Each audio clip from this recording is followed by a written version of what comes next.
Saeed Abrar Ahmed of Azad Health from Pakistan. आलमी entrepreneurship summit 2019 Holland के शहर दी Hague में 130 ममालिक से आए 1700 नौजवान एंटरप्रेन्योर्स बुनियादी इंसानी मसाइल के हल पेश कर रहे हैं। साबिक अमरीकी सदर की मुशीर और बेटी इवानका ट्रंप से उभरती हुई मईशत के बेहतरीन एंटरप्रेन्योर का अवार्ड हासिल करता ये पाकिस्तानी नौजवान अबरार सईद है।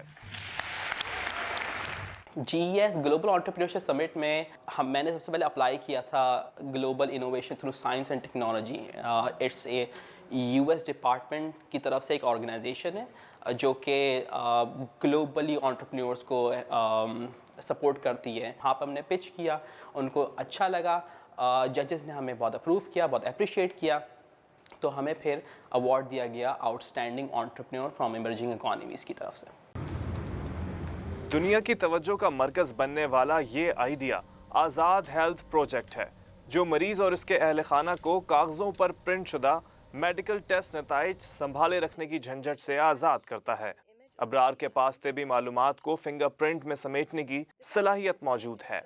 जब कोई भी मरीज़ हॉस्पिटल में दाखिल होता है किसी इमरजेंसी में, किसी एक्सीडेंट के बाद, तो उसकी कैसे शनाख्त की जा सके। उसकी शनाख्त भी वैसी होनी चाहिए जैसे हम आपस में एक दूसरे की करते हैं। तो इसके लिए हमने एक सिस्टम बनाया है जो कि बायोमेट्रिक्स को यूज़ करके पेशेंट को आइडेंटिफाई करता है और उसकी हेल्थ इंफॉर्मेशन तमाम हॉस्पिटल्स, तमाम गवर्नमेंट ऑर्गेनाइजेशन से गैदर करके हॉस्पिटल को प्रोवाइड कर सकता है, ताकि उस वक्त उस इमरजेंसी में वो डॉक्टर, वो हॉस्पिटल उस पेशेंट को सही ट्रीटमेंट प्रोवाइड कर सकें।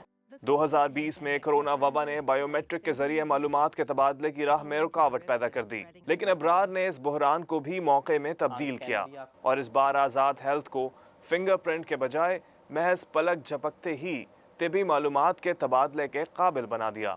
जब कोविड आया तो उसकी वजह से फिंगरप्रिंट की आइडेंटिफिकेशन, फिंगरप्रिंट स्कैनिंग सस्पेंड हो गई। बहुत सारे कंपनी, बहुत सारी ऑर्गेनाइजेशंस ने, कंट्रीज़ ने बैन कर दिया, क्योंकि उसकी वजह से कोविड जो है ट्रांसफ़र होने के चांसेस होते हैं। तो हमने फिर इसका ये किया कि यार हम क्यों ना एक ऐसी इस टेक्नोलॉजी को अडॉप्ट करें जिसके थ्रू किसी चीज़ को हाथ लगाने की ज़रूरत ना पड़े, किसी को टच करने की ज़रूरत ना पड़े। तो हमने आइरिस रिकग्निशन यूज़ की। हमने फेशियल भी बिल्कुल ख़त्म कर दिया, क्योंकि हर कोई मास्क पहन के घूम रहा था।